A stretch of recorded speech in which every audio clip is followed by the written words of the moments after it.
Good evening, everyone. I'm Julianne Randolph, and I would like to thank you for joining the Mill Valley Public Library for tonight's program. Thank you to the Mill Valley Library Foundation and the Friends for making tonight's program possible. I would also like to thank our wonderful digital services librarian, Franklin Walther, for his technical support behind the scenes tonight. A few housekeeping items before I introduce the program and our guest speaker. You can participate in tonight's program by using the chat function on Zoom. If you have any questions for our speaker, Joel Richard Paul, you can submit them through the Q&A function, and we will ask Paul these questions at the end of our event. Tonight's program is titled The Confirmation Battle and the Future of the Supreme Court. The current battle over the confirmation of Judge Amy Coney Barrett to the Supreme Court is only the latest in a continuing war that threatens the legitimacy of the court, the Congress, and the Constitution. Joel Richard Paul, a professor of constitutional law and a popular American historian, will discuss the past, the present, and the future for the court, the Constitution, and the country. Joel Richard Paul is the Albert Abramson Professor of Law at the University of California, Hastings Law School, where he teaches constitutional law. Paul has also taught on the law faculties of Berkeley, Yale, the University of Connecticut, Leiden University in the Netherlands, and American University. His most recent books are Without Precedent, Chief Justice John Marshall and His Times, and Unlikely Allies, How a Merchant, a Playwright, and a Spy Saved the American Revolution, the latter of which was named one of the best books of 2009 by the Washington Post. He is currently working on a book about the history of American nationalism. It is my great honor to introduce Joel Richard Paul. Thank you very much, Julianne. I appreciate your kind invitation, your kind introduction, and the invitation to speak here. And thank you also to Franklin for handling this event. I love working at the Mill Valley Library. It's a wonderful resource for our community. And I'm sure that all of you are as eager as I am to see the library reopening soon. We're all feeling anxious these days. The pandemic, schools and businesses closed, 20 million unemployed, our country never more polarized, witnessing extremism, xenophobia, racial and religious violence, and displays of white supremacy that we haven't seen in this country for over half a century. On top of all that, there's this pervasive sense of an approaching constitutional crisis, a norm-shattering president who divides us rather than unites us, a supine Senate that shirks its responsibilities, and a Supreme Court that seems so divided that our constitutional right to privacy hangs by the slender thread of a single life. The loss of Justice Ginsburg, a woman who redefined equality in our Constitution, has given the president the chance to appoint a third justice to the Supreme Court, while we are in the midst of voting in the most consequential election in our lifetimes, an election in which the president promotes Russian disinformation and threatens not to accept defeat and a peaceful transfer of power. For too long, we have believed that in a crisis like this, the Supreme Court will save us. But here's what I want you to know. The judges will not save us. They have never saved us, not from the dysfunction of our government.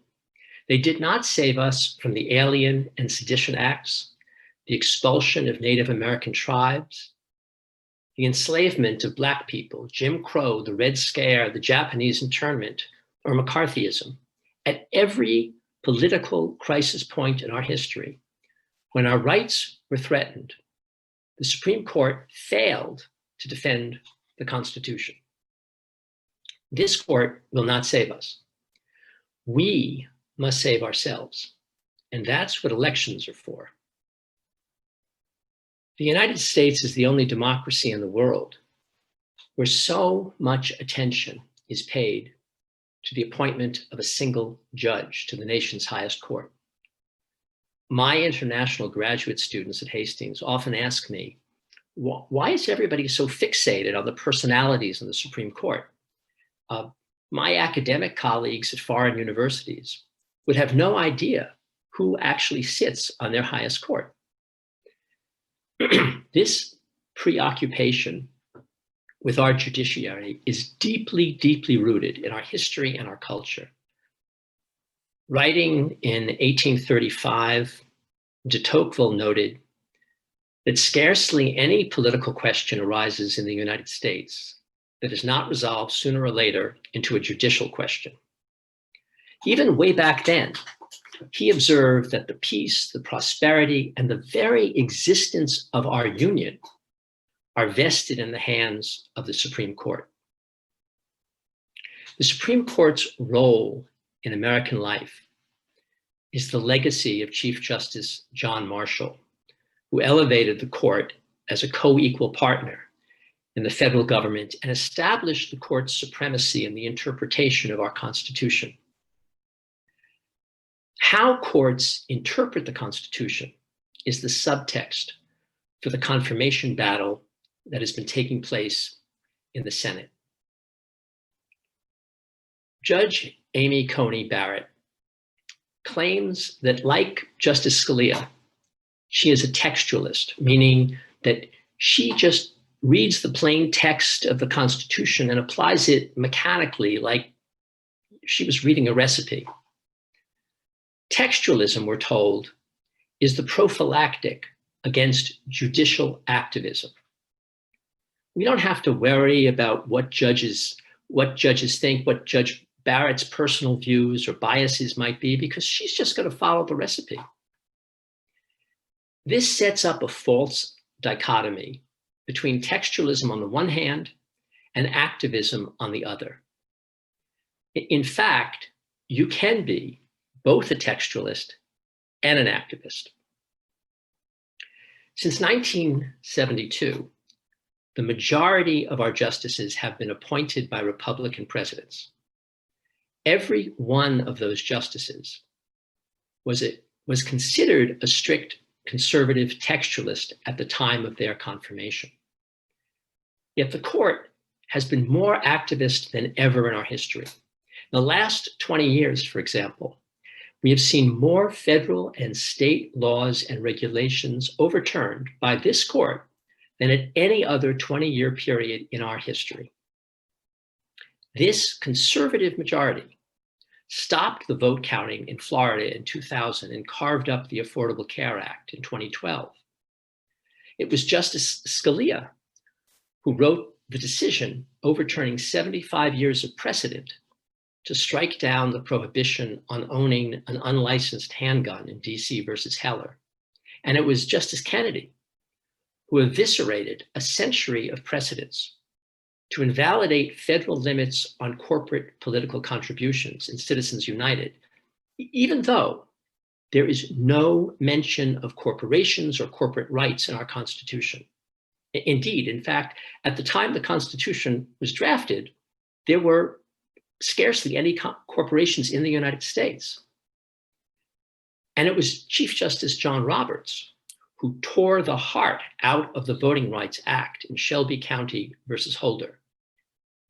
In that opinion, he based his opinion on an obscure equal footing doctrine that appears nowhere in the Constitution's text. My point is that judicial activism doesn't have a political party. It doesn't belong to an ideology. Every judge starts by reading the text of the Constitution. But if the text of the Constitution were clear, there would be no need for lawyers. We would have no litigation. When the court disagrees over the interpretation of the Constitution, it's not because some judges ignore the plain language, the language of our Constitution is often indeterminate. What do we mean by phrases like the Congress shall make no law abridging the freedom of speech, or the equal protection of the law, or due process? These words are inherently indeterminate because the framers meant them to be indeterminate. We must never forget that this is a constitution we are expounding, declared Chief Justice John Marshall. The Constitution is a living, organic expression of our nation's highest aspirations. It has survived longer than any other constitution because it is adaptable. What Judge Barrett really means by judicial activism is the court's protection for reproductive rights, LGBT rights, and voting rights. Now, it's true, Supreme Court justices often surprise us. Republican President Eisenhower appointed Earl Warren Chief Justice, never expecting that he would order the integration of the nation's school systems. Eisenhower famously once said that he made two mistakes in his presidency, and they were both sitting on the Supreme Court. The other one, Chief Justice, was Justice William Brennan, became a liberal hero. No one expected Nixon's appointment of Justice Blackmun to author Roe versus Wade. And Justices Stevens and Souter were appointed by Presidents Reagan and Bush 1, respectively. And those two justices voted in favor of Al Gore over Bush 2 in the 2000 election. What these examples tell us is that a Supreme Court appointment can affect a judge's perspective, and the court's institutional culture perhaps draws judges closer towards the center. But Judge Barrett will not surprise us. She will be no less activist than Justice Scalia in overturning precedents that she doesn't like. And we know this because she told us so. In a Texas Law Review article and in her testimony, she distinguished between precedents and what she calls super precedents, and suggested that not all precedents are created equal. This distinction has been embraced by many conservative jurists as a way to justify overturning precedents like Roe, which conservatives don't like. When Senator Blumenthal in the Judiciary Committee hearings asked Judge Barrett whether she regarded Griswold versus Connecticut as a super precedent, she refused to answer. And that may be the most revealing thing she said in her 2 days of evasive testimony. Griswold is the 1965 case that held that the right to privacy protected a married couple's use of contraceptives in their own bedroom. It is not a controversial decision, but it is the preeminent case that established the constitutional right to privacy. Now, of course, the text of the Constitution does not talk about contraceptives, and it doesn't talk about a right to privacy either.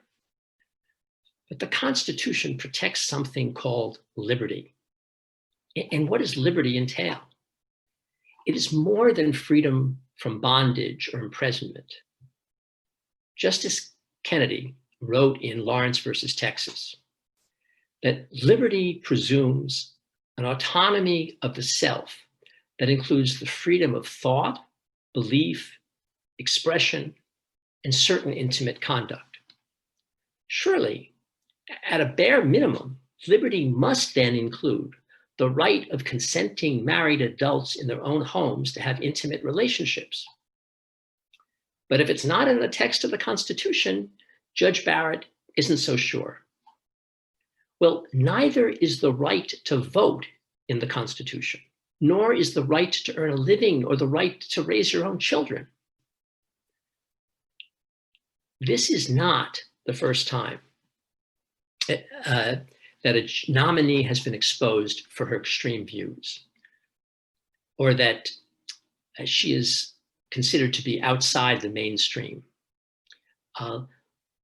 This is not an unprecedented battle. We've seen this before. When President Washington nominated John Rutledge as our second Chief Justice, the Senate rejected him because they viewed his opposition to the Jay Treaty as too extreme. And since then, at least 39 other nominees to the Supreme Court have been rejected or withdrawn, primarily because senators objected to their political views. In 1916, President Wilson named Louis Brandeis as the first Jewish nominee to the Supreme Court. Brandeis was also a crusading attorney on behalf of workers' rights, and he was known in Boston as the people's lawyer. The New York Times, the Wall Street Journal, former President William Howard Taft, the American Bar Association, and the Senate Republicans all opposed his nomination. They said he was too radical. For the first time ever in our history, the Senate held confirmation hearings. And those hearings dragged on for 4 months before Brandeis was approved with 22 negative votes. When President Johnson nominated Associate Justice Abe Fortas as Chief Justice to replace Earl Warren, Republicans, led by the segregationist Senator Strom Thurmond, launched one of the nastiest confirmation battles ever. Among the many other charges that Thurmond alleged, he said that Fortas, if he were confirmed, would strike down the laws that restrict pornography. And to make this point more lurid, Senator Thurmond invited the senators and the press to a screening room in the Senate basement to watch porno movies. This really happened. Thurmond claimed, without any evidence, that these were the kinds of movies that Fortas would approve. Perhaps not surprisingly, these hearings were especially well attended. In fact, some senators returned multiple times to the screening room to deliberate. For the first time in history, Republicans filibustered a Supreme Court nomination. Eventually, Johnson was forced to withdraw the nomination, which opened up the seat for Nixon to appoint Warren Burger as Chief Justice. But Republicans conveniently forget all this history, and they blame the Democrats for politicizing the confirmation process during the confirmation hearings for Judge Robert Bork in 1987 and Justice Clarence Thomas in 1991. Both of these men were opposed for their extreme views about constitutional law. Bork went down in defeat. Thomas barely squeaked through, despite the allegations by Professor Anita Hill that he had sexually harassed her. So it isn't the contentiousness or the political nature of this nominee that marks these hearings as a new low. It isn't her relative youth, her thin resume, or her extreme views. It isn't the fact that she will almost certainly provide the fifth vote to restrict abortion and gay rights, and possibly overturn the Affordable Care Act and maybe even the election. Nor is it the fact that the president nominated her in his last 6 months in office. Democrats have made a lot of this fact, but in all fairness, 10 presidents nominated justices in their last year in office. 14 Supreme Court nominees were named in the last 6 months of a presidential term.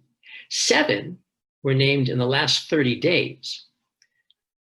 In fact, President Washington and President Jackson both nominated Supreme Court candidates on their last day in office. So that's not what really distinguishes these hearings. What is especially troublesome about this confirmation is the way that the Senate majority has distorted the process. Barrett's confirmation represents a degree of rule bending that threatens not just Congress's legitimacy, but the legitimacy of the Supreme Court itself. Senator Majority Leader Mitch McConnell blocked the nomination of Judge Merrick Garland by imposing his infamous McConnell rule. Contrary to all the precedents, he insisted that the Senate should wait for the next president to nominate someone to the court. Now, Garland's nomination occurred in February, 11 months before Obama would leave office. By contrast, only hours after Justice Ginsburg's passing was announced on Friday night, September 18, Senator McConnell announced that the Senate would confirm the president's nominee before the election. He just threw the McConnell rule overboard when it proved inconvenient to his party. Barrett was nominated 8 days later, less than 40 days before the election, with polls showing that nearly 75% of the public wanted Congress to wait for the next president to appoint a replacement for Justice Ginsburg, at a time when President Trump faces civil and political liability in multiple lawsuits that are likely to end up before this Supreme Court. While McConnell insists that there's no time for the Senate to consider a comprehensive relief package for the pandemic, he rushes the nomination through with the support of the Senate Judiciary Committee Chair Lindsey Graham, who just 4 years ago swore that he would never allow even a Republican president to appoint a Supreme Court justice in a presidential election year. Every recent nomination to the court has required months of preparation and vetting and investigation. Barrett's nomination took less than a month, and the Judiciary Committee approved her nomination without a quorum, in violation of their own rules. McConnell greased the path forward by stripping the filibuster rule that would have required a vote of 60 senators. And the reason this matters is that the danger that the Republicans have created is that it invites further retaliation by the Democrats. This sort of brings us to the question of the moment. Should a President Biden, backed by a Democratic majority in both houses, expand the court with 2 or 3 or 4 or even 6 appointees to rebalance the court in favor of progressives? The Constitution allows Congress to determine the number of federal judges and Supreme Court justices. All that Article 3 of the Constitution prescribes is that the federal judges have life tenure. Originally, there were only 6 justices, 2 for each of the 3 circuit courts in the country. In 1801, the lame duck president, John Adams, in his last month in office, backed by the Federalists in Congress, shrunk the court to 5 justices in order to prevent the president-elect, Jefferson, from appointing anyone. Jefferson, when he took office, and the Republicans in Congress then expanded the court back to 6 in 1803. 4 years later, Republicans added a 7th judge to the court. In 1837, President Jackson and the Democrats added 2 more justices for a total of 9. The Supreme Court stayed at 9 until President Lincoln and his Republicans decided to add a 10th justice in 1863. And then when Andrew Johnson succeeded Lincoln, Republicans cut the number of justices to 7. And then after President Grant took office in 1869, Republicans again increased the number of justices to 9. In short, there is no magic to the number 9. Congress has expanded and contracted the number of justices multiple times. In 1937, Franklin Roosevelt, frustrated with the Supreme Court's constant opposition to his New Deal legislation in the depths of the Depression, proposed a judiciary reform bill. Roosevelt wanted to add up to 6 additional justices for a total of 15. Republicans denounced this so-called Courtpacking Plan and it also proved to be unpopular with the public. It appeared to too many people that Roosevelt was trying to consolidate too much power in the presidency. Roosevelt's Courtpacking Plan proved to be unnecessary.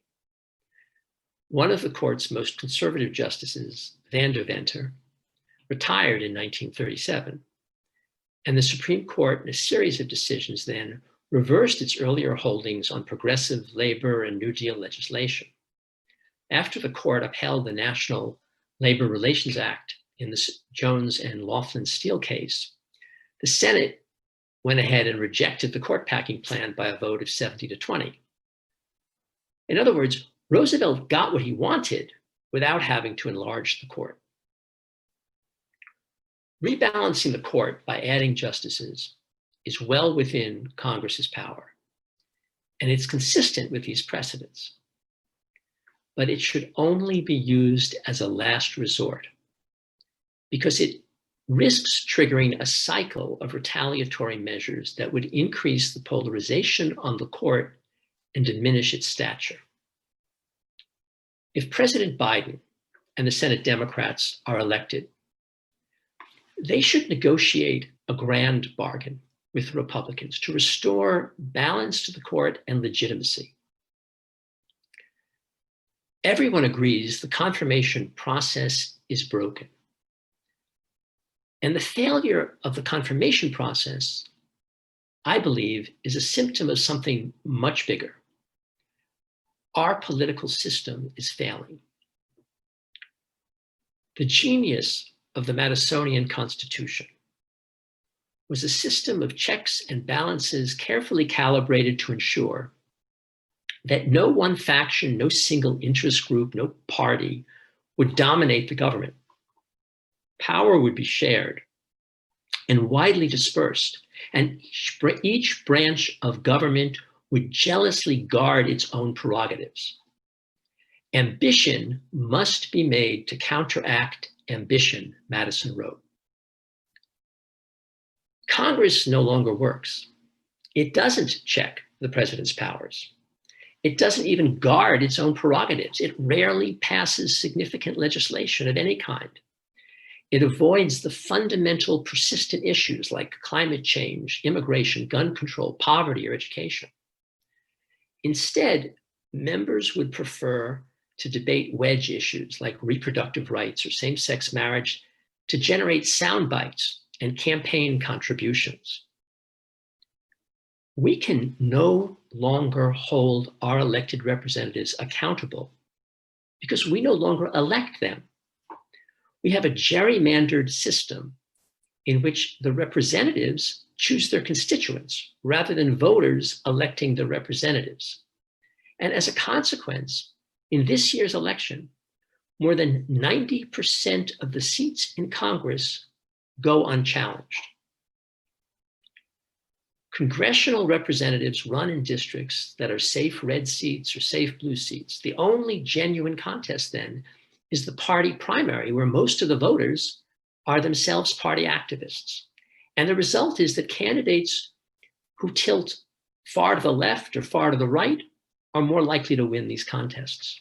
And then, when those elected representatives come to Congress, they have neither the will nor the capacity for compromise. When we cannot hold our elected officials accountable, when our government fails to act, we turn to the courts. We rely on the courts. And our dependence on courts to remedy our social ills is a measure of the failure of our political system. Unfortunately, the Supreme Court has only made this worse. They have contributed to the failure of our government by striking down limits on campaign contributions, by permitting extreme gerrymandering of congressional districts, and by gutting the Voting Rights Act. The threat of increasing the size of the court, the threat of expanding the court, may be the only way in which Democrats can open a negotiation about the confirmation process itself. A grand bargain between Democrats and Republicans could restore the court's legitimacy as a neutral arbiter of the law. Most Western democracies select their high court judges from lower courts. In most democracies, including, for example, Britain, France, and Italy, judges are also chosen with the participation of other judges. In virtually every other Western democracy, there are either term limits and/or age limits for judges on the highest court. And as a result, there's less at stake with the appointment of a judge to the high court. Judges don't feel beholden to any party, and judges are not expected to conduct themselves in a partisan manner. So what might be the elements of a grand bargain that I'm envisioning here? Well, first, Congress should impose a term limit on justices. Though the Constitution would not permit Congress to make it mandatory, the Senate could certainly require that all nominees commit to a voluntary term limit as a condition for their confirmation. And the Senate could also insist on a minimum age. Second, Congress should reform the confirmation process by establishing a nomination committee that would be composed of senior or retired judges appointed by both the Senate majority and minority leaders. Such a bipartisan committee of judges could offer the president a pool of qualified judges as candidates who would be regarded as less partisan and more independent by their own peers. Third, Congress should also restore and reform the filibuster rule, not just for nominations, but I think for all legislation. A 60-vote requirement would ensure that the president would need to consult with members of both parties before nominating candidates. Now, I know people have a lot of concerns about the filibuster rule, and many people want to get rid of the filibuster rule. The filibuster rule was abandoned for other nominations because it was abused by both parties. From the period from 1840 to 1900, for example, there were only 16 filibusters. But in the last 10 years, we've seen as many as 130 filibusters in a single year. Virtually every piece of legislation and every nominee gets filibustered now and requires 60 votes. During the Obama administration, for example, Senate Republicans filibustered 82 judicial nominees, not including Judge Garland. Filibusters, though, serve an important function in our democracy. They protect the rights of the minority when there's a fundamental interest of paramount importance at stake. But the problem with the filibuster, and the reason that the filibuster got abused, was that it was costless for senators to filibuster, and so it was open to abuse. If instead senators were compelled to sacrifice something as a condition for filibustering, then we might see fewer filibusters limited to nominations or legislation that genuinely threatens fundamental interests. For example, the Senate could agree that as part of a grand bargain, that senators would lose their seniority or their committee assignments if they chose to filibuster. One final piece of a grand bargain. The Democrats should rebalance the court to restore the status quo before Justice Ginsburg's death. If, for example, the Democrats added 2 justices, conservatives would still command a majority of 6-5. That would mirror the 5-4 majority they had before Justice Ginsburg's passing. By conceding that future nominees would require 60 votes, would have to be vetted by a nominating committee of judges, and would be subject to term limits, perhaps expanding the court then would be acceptable to all the parties.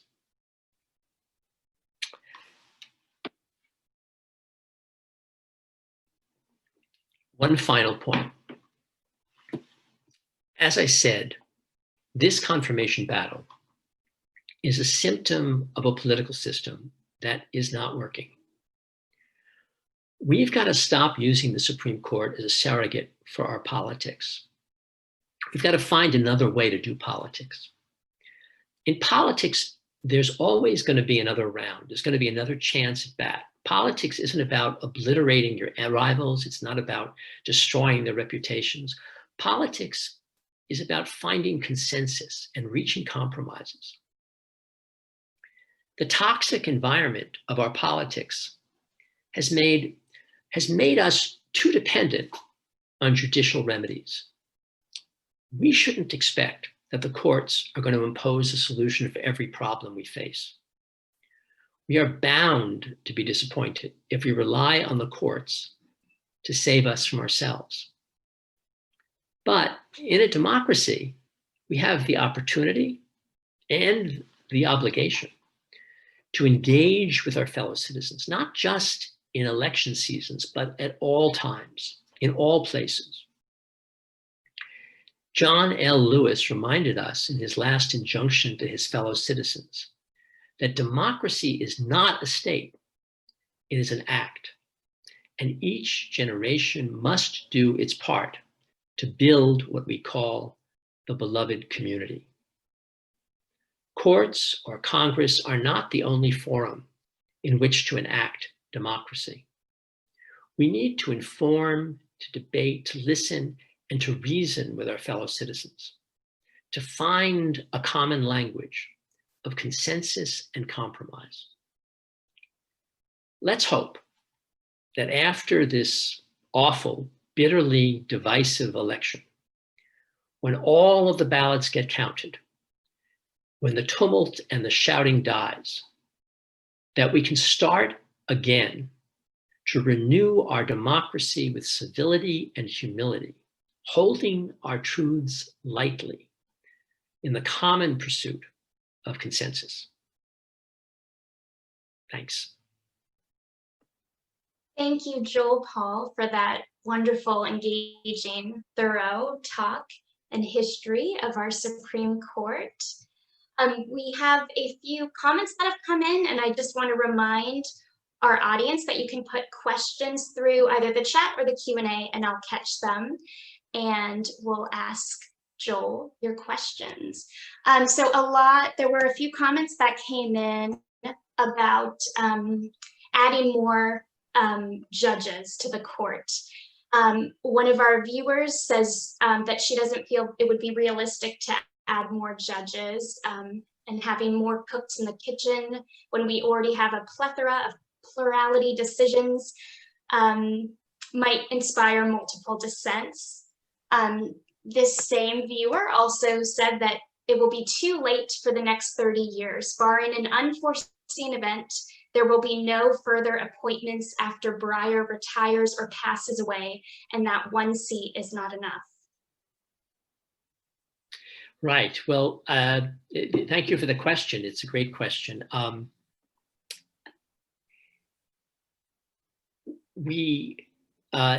It is true that after Judge Breyer and Justice Breyer and Justice Thomas, the rest of the court is fairly youthful and is likely to be around for a while. And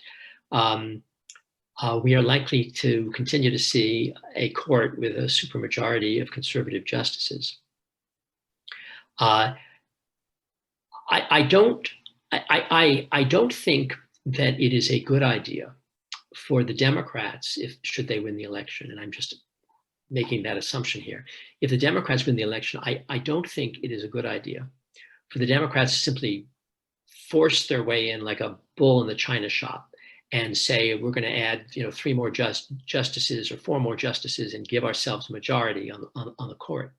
That just has the feeling of being too partisan and kind of reinforcing the notion that the court is nothing more than just a political body. It's nothing more than a super legislative branch, which I don't think is in the interests of anyone. And it invites, of course, retaliation. The next time the Republicans come to power, they're going to want to add more justices as well. That's why I'm talking about a grand bargain, and why I suggest that there has to be some give on both sides. And that one way to give something on both sides is to acknowledge that we will in the future, and so should the Republicans, both sides should choose justices who are closer to the center. You know, it used to be the case that when you argued cases before the Supreme Court, and I've been involved in a few cases before the Supreme Court, that you couldn't really predict what the judges were going to do. It's getting too easy to make predictions, and that's troublesome. There needs to be the sense that there are at least some justices in the court that are actually listening to both sides, that are open to persuasion, that are really considering the merits of every case. Take, for example, a justice like Lewis Powell, who was appointed by President Nixon. Justice Powell was a conservative Republican, but he was a guy who believed in deciding cases one case at a time, and in really giving a fair opportunity to both sides to persuade him. We need more judges like that on the court. Whether they're of a liberal bent or a conservative bent, it doesn't matter. They have to be open to persuasion. And that, I think, will restore the sense that the court is actually acting as a neutral arbiter of the law and not simply as party partisans. Well, speaking of the grand bargain, another viewer asks, why would either party stay committed to a grand plan and changes to the current process? That's an excellent question, because that's really at the heart of this, right? I mean, we have seen both parties now. First, the Democrats got rid of the filibuster rule as it applied to the lower court judges, and then the Republicans got rid of the filibuster rule as it applied to the Supreme Court judges. Both sides neither side has clean hands here. I think that the grand bargain has to be something in which both sides have a sufficient interest in. And of course, we have to rely on people's good faith at a certain point. And it might be that the grand bargain, won't last for 100 years, but maybe it would last for a decade.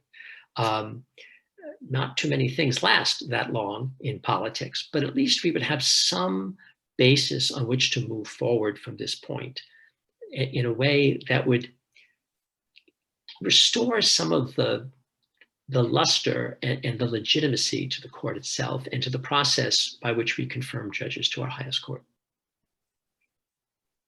Great, thank you. Another viewer asks, please talk about how the number of justices was determined in the first place and how it has changed. Right. They give an example, packing the court is not clear and doesn't make sense. Right.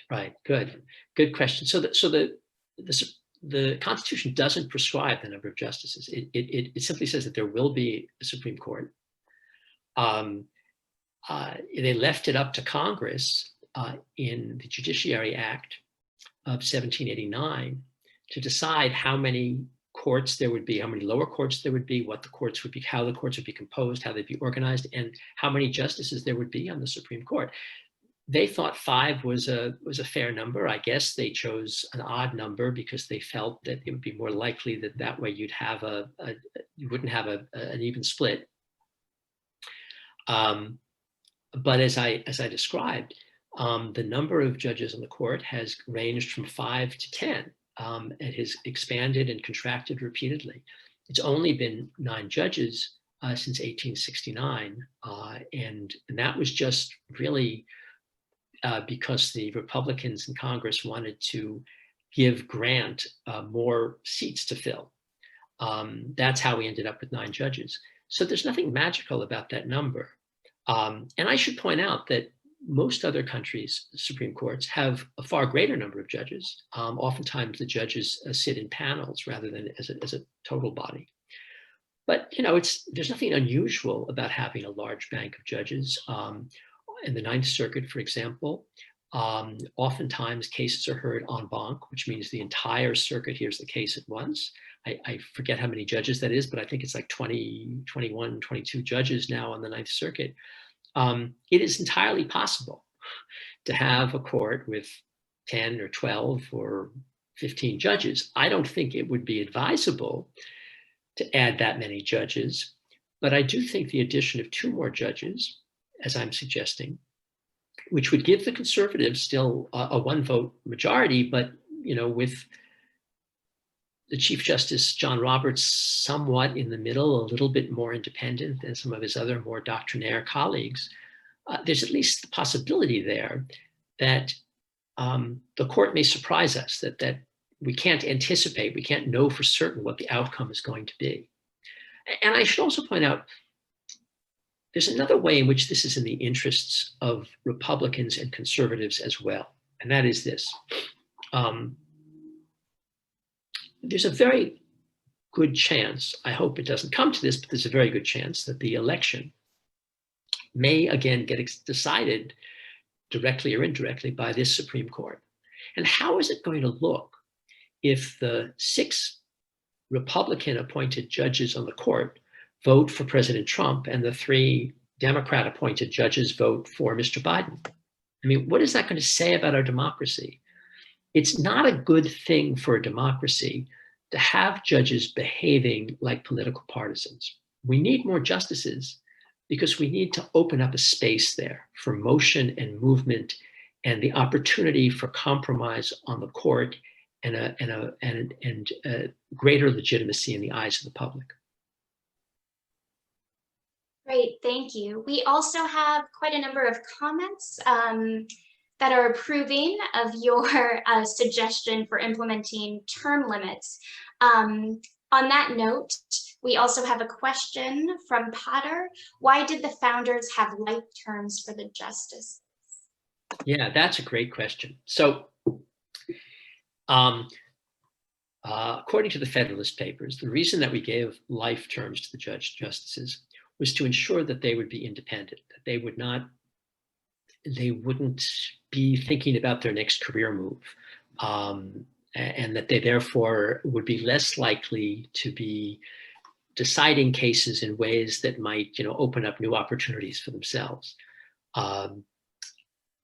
In fact, in the early days of the Supreme Court, nobody really much wanted to be on the Supreme Court, and so the justices tended to leave the court after just a few years, but they went on and did other things. So I'm not sure that the life tenure argument was ever really necessary.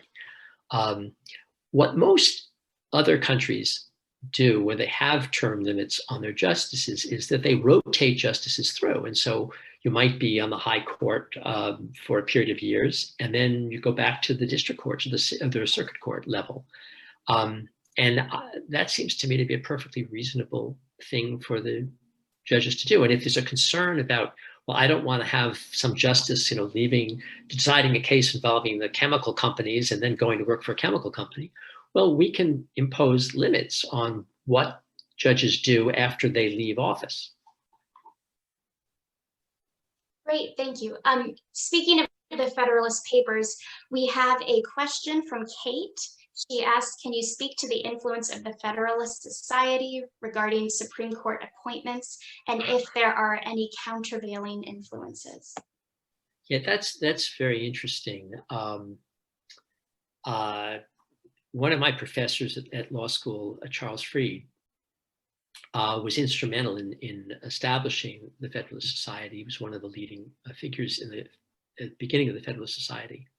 Federalist Society, for those of you who are not familiar with this is a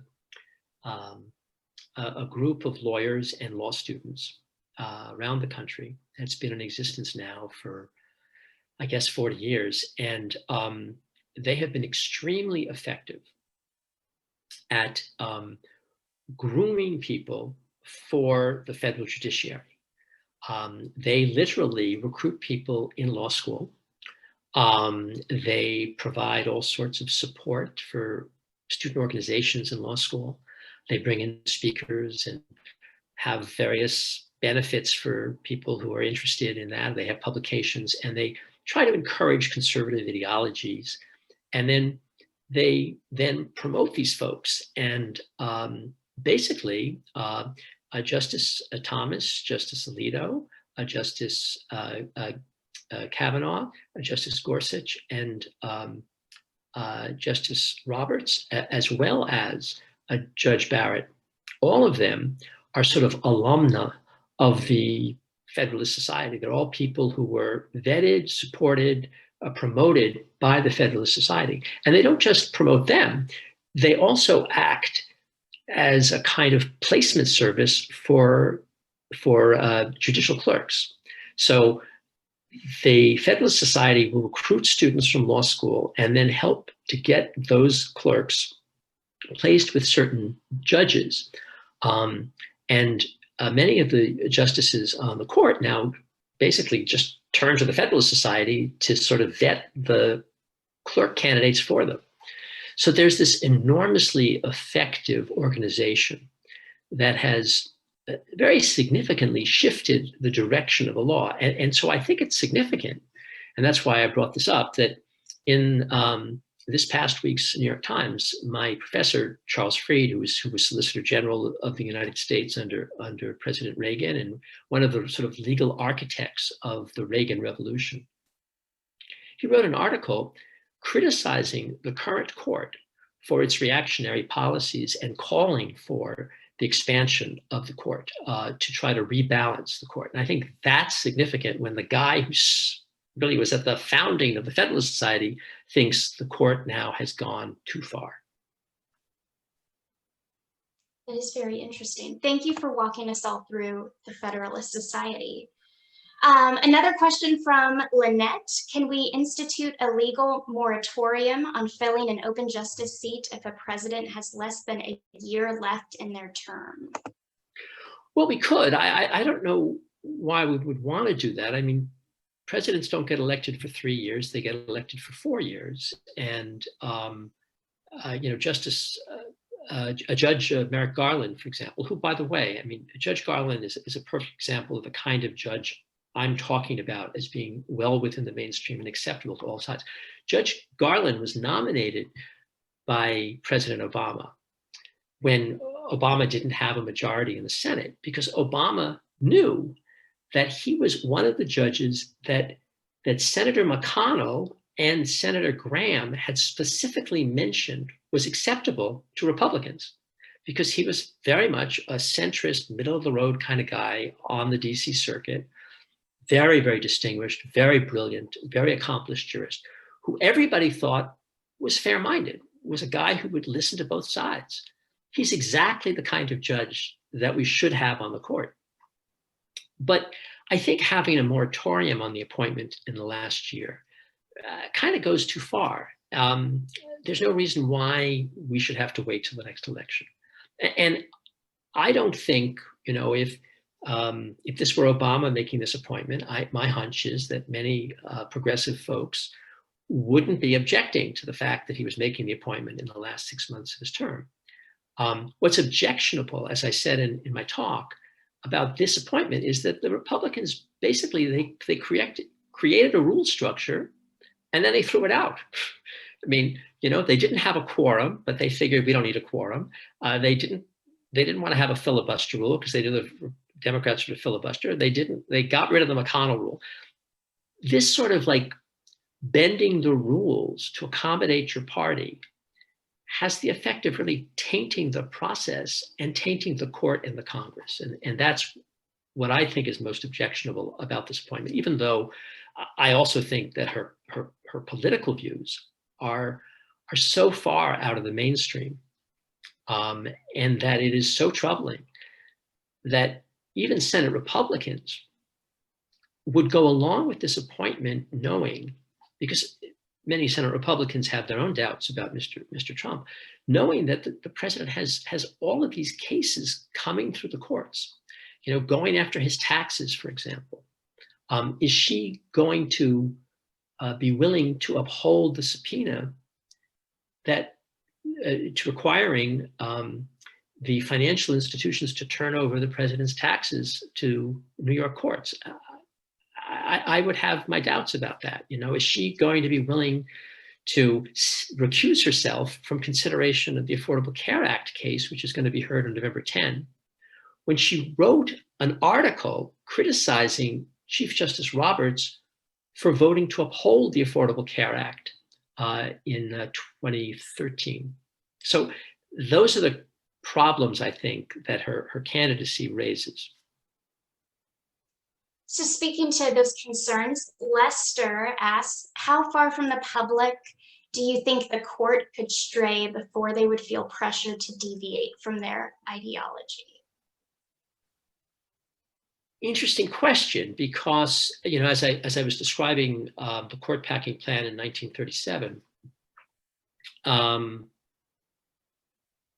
that was a very conservative court, a very reactionary court that had systematically struck down, not just at the federal level, all New Deal legislation, but even at the state and local levels, any regulation, any law that was intended to protect working people was struck down repeatedly for a period from about 1904, 1906 to 1937. All of these laws were struck down by this court. And the court backed down in the face of a Courtpacking Plan. And so again, maybe if the Democrats move forward with something, that may have the effect of getting the court to maybe back off a little bit, at least insofar as it wants to strike down the Affordable Care Act or strike down other major pieces of legislation like the Voting Rights Act, which is also something which is very much being targeted by conservatives now.